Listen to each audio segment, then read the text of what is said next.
Hey there guys, PBJ here on this wonderful South African day. Um, Very embarrassed to be a South African right now after the stunt pulled by our Mr. Nelson Mandela's grandson, um, pulling the stunt in Gaza. Oh, sorry, he didn't get to Gaza. He was abducted by Israeli forces, as he claims, and tortured. He looked very healthy for a man who supposedly had to drink toilet water or some shit. These people are liars, you know, and they always make it about themselves. Fuck the Gazans. It's not about the Gazans. It's about himself. It's about the cause. That's what it's about. Um, the arrogance and the audacity of these people to go to Gaza. I mean, the man went to Gaza. No one forced him to go, and he knew he was going to get arrested, and he was promptly arrested, and rightly so. And he was deep. He was obviously they had to question him stuff before they deported the man. You go into another person's sovereign territory, and you try to disrupt or. And by the way, if his wife was really concerned about him, she wouldn't have let him go, because if he got in, he would go into an active war zone and possibly be killed or captured. And by the way, the Gazans aren't very friendly towards black people. They're an extremely racist people, Arabs. Ever heard of the slave trade, African slave trade?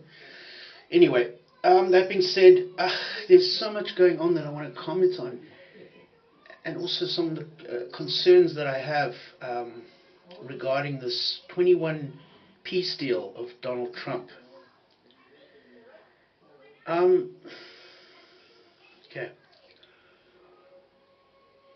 The fact that these people have to pussyfoot around with this guy because he's got an ego the size of a goddamn tidal wave. And I don't I think Trump's much better in the office than, say, Joe Biden or Kamala Harris.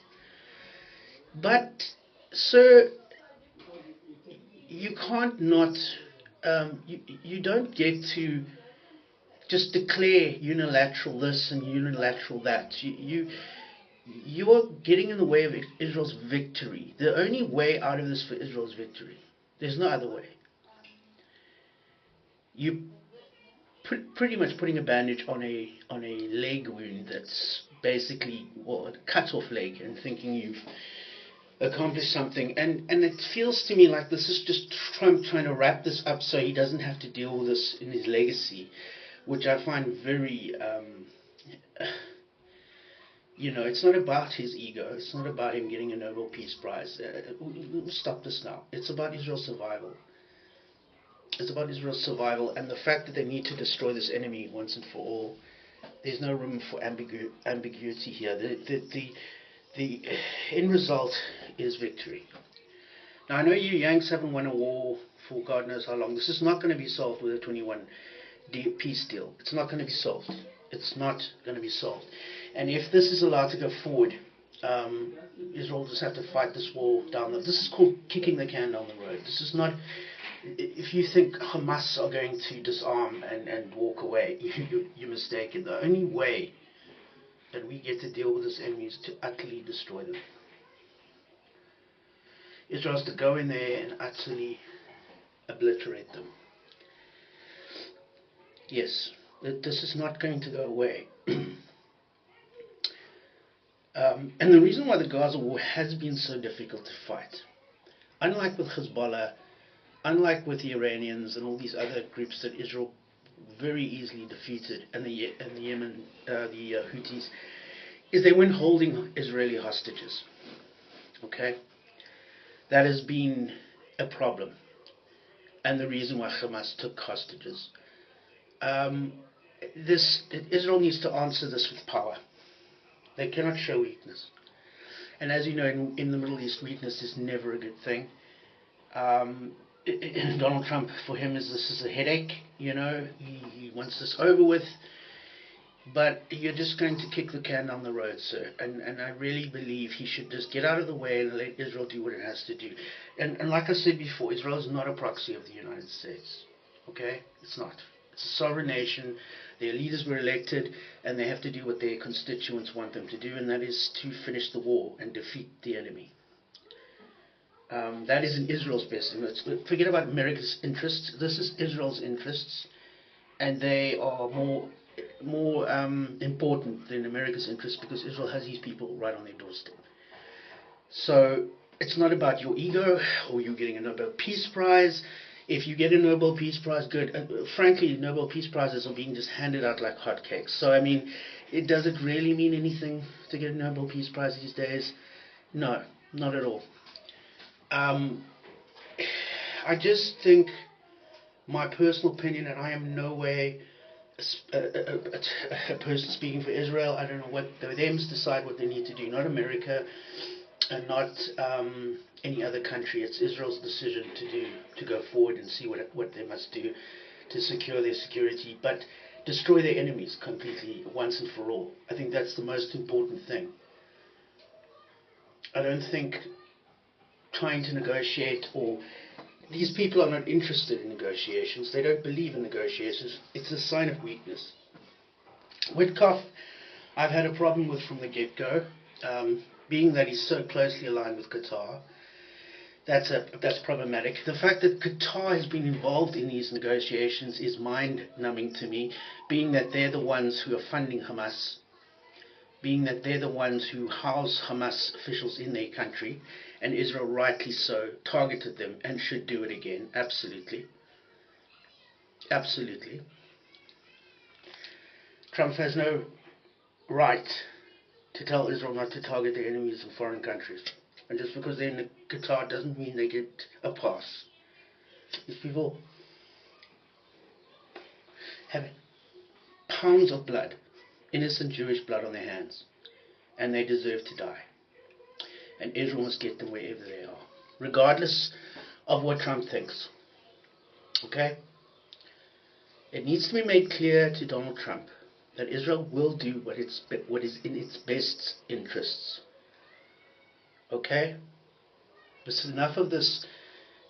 Well, Israel needs to be, what did Michael Knowles say? The most arrogant statement I've ever heard. Must be restrained. Really? Restrained?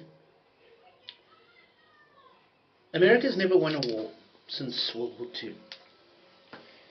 They left most of their military equipment in Afghanistan. You want to talk about giving weapons away? Perfect example. And the excuse was, oh, well, they won't have the equipment to fix it, so eventually it'll go to... Yeah, you left all your sophisticated weaponry in the hands of your enemies. That's crazy.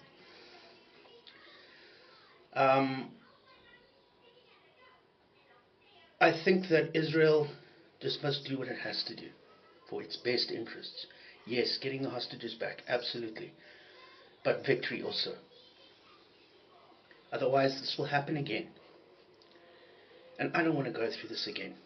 I don't know. And I know the Israeli people don't want to go through this again. This isn't about egos. This is about victory. And destroying the very organization that came in and murdered and raped and maimed. And right now there are people across the world, including in my country, who are celebrating this. Who are celebrating it as a day of resistance. Well, the answer to that is victory. Forget about PR, forget victory. There is no substitute for victory. Crush this enemy once and for all. That is what needs to be done. That is what needs to be done. There's been too much blood spilt. Too many young Israeli people have lost their lives to just, okay, be still. Back to the status quo. No.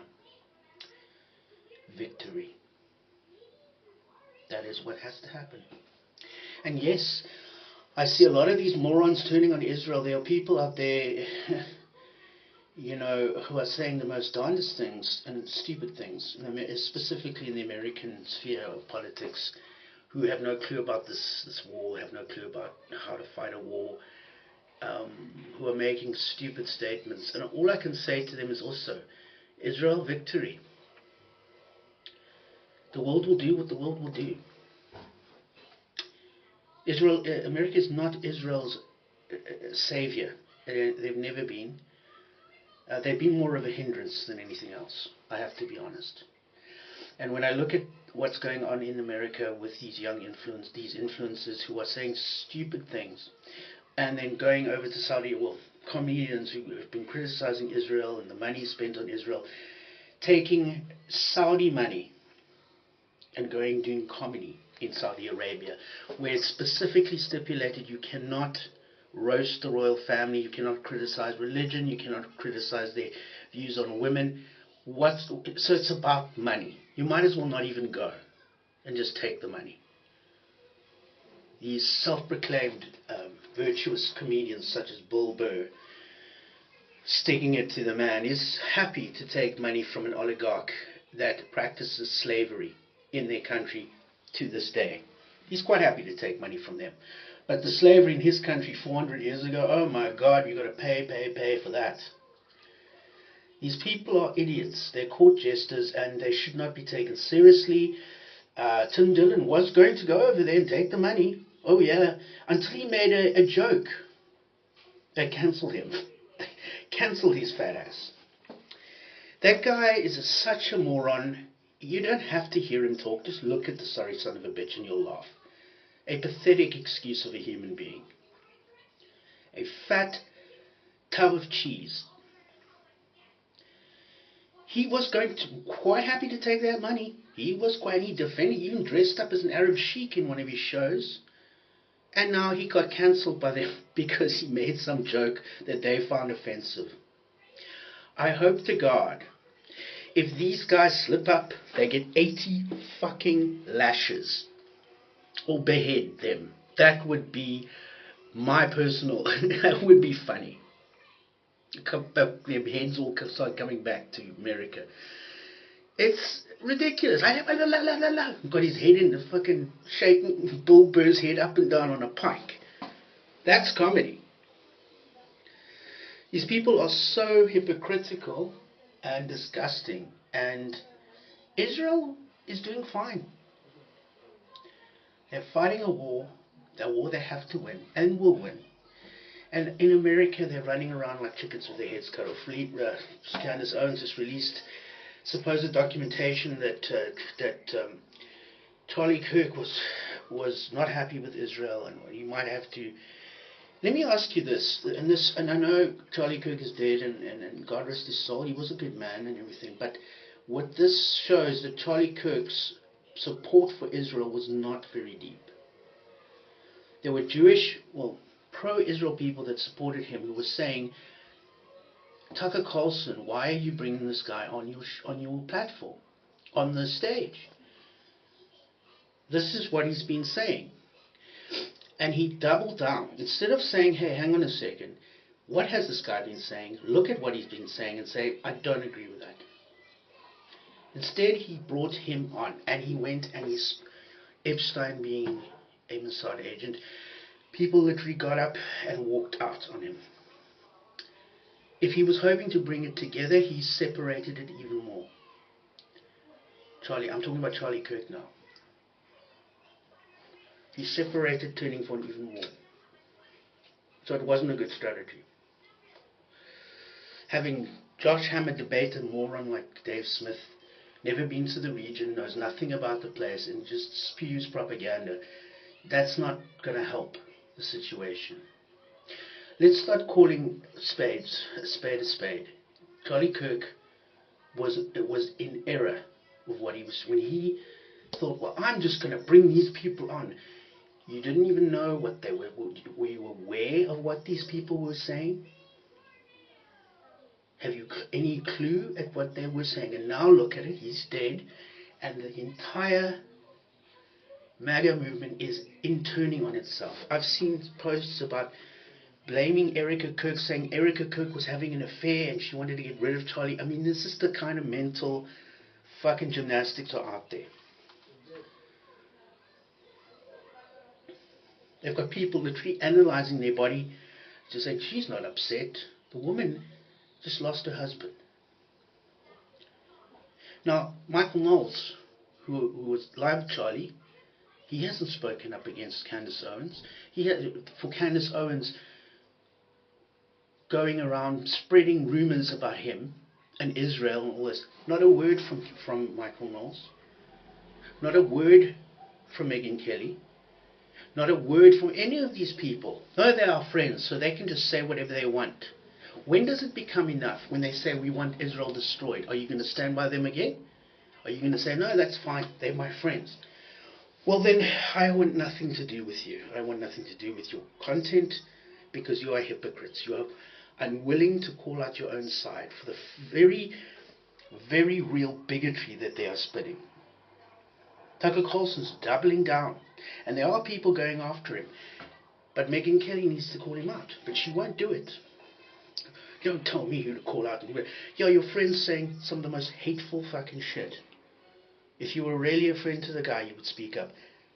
You're false. You're shallow, and quite frankly, I have no need to watch your content anymore. Same with Michael Knowles. Same with the rest of them. If you can't even call out those people, I don't know what to tell you. I don't know what to tell you. I believe Charlie Kirk was in error. The people who were financing his Turning Point and who were pro-Israel, and some Jews, were saying, look, we really have a problem with you bringing on this guy. Have you seen what he's been saying? And instead of saying, well, let me look at it and have it, and it doesn't mean because you don't platform the guy that you hate him. It's just that he is saying things that are very irresponsible. You can disagree with a friend.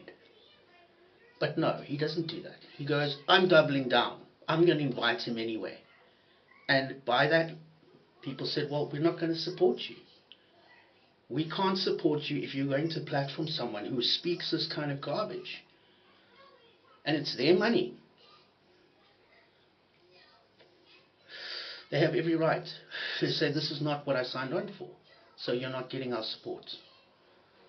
And I'm being attacked by the Jew. And yes, there's some people that say you're an anti-Semite. I get that. There are people like that on both sides of the aisle. But most Jewish people knew he wasn't an anti-Semite. But instead of saying most of them don't, he focused in on the anti-Semite, you're an anti-Semite thing. Dude, well, he's not alive anymore, so I can't really say. But he should have just grown up and said, you know what? I see what this man is saying. I love Tucker, but no, you can't have him on. He was going to bite on Candace Owens. They said, no, I don't think that's a good idea.